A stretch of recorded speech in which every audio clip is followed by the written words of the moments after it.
right, so I magnetized some combi weapons that I made so that I can swap them around, and I thought I would do a quick rundown of how I magnetize stuff in case anybody was wondering. I'll put a playlist about magnetizing things too. So, all right, there's the arm, and we are going to start by making a pilot hole with my hobby knife. Just a little poke to help guide the pin vise. I find doing it a little bit lower than center with my particular pin vise and bit means that the hole is going to end up being center. And once you start going, just do a little bit at a time, clean it out, and then you want to test fit the magnets to make sure that you haven't gone too deep. So a little bit at a time, test fit magnets. All right, here's the magnets I'm using. So I have darkened the end of one of these magnets with a Sharpie so I can make sure that my magnets, the poles are always working the way I want it. And I always go Sharpie end into the arm. So like testing to see how far that magnet goes in. It needs to go a little deeper. So get the pin vise and go a little bit farther and test fit it again.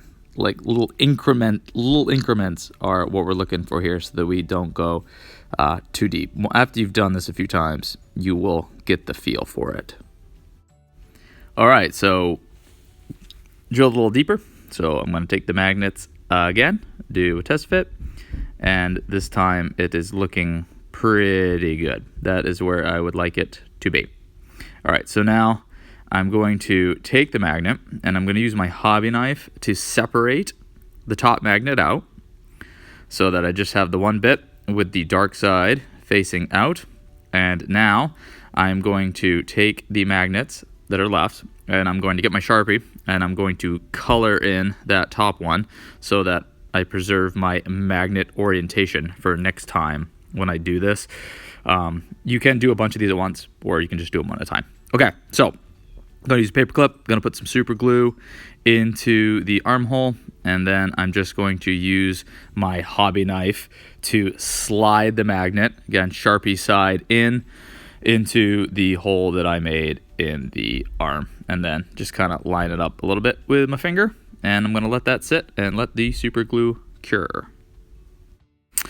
Okay, so I went and drilled a hole into the hand bit. I'm really lazy about lining them up correctly, so I just kind of eyeball it, but you could probably use some paint to mark it. And I have another magnet. There's Sharpie side. So this time I actually set it on the armhole to make sure that the polarities are lining up, because these magnets are strong enough that they'll push each other away.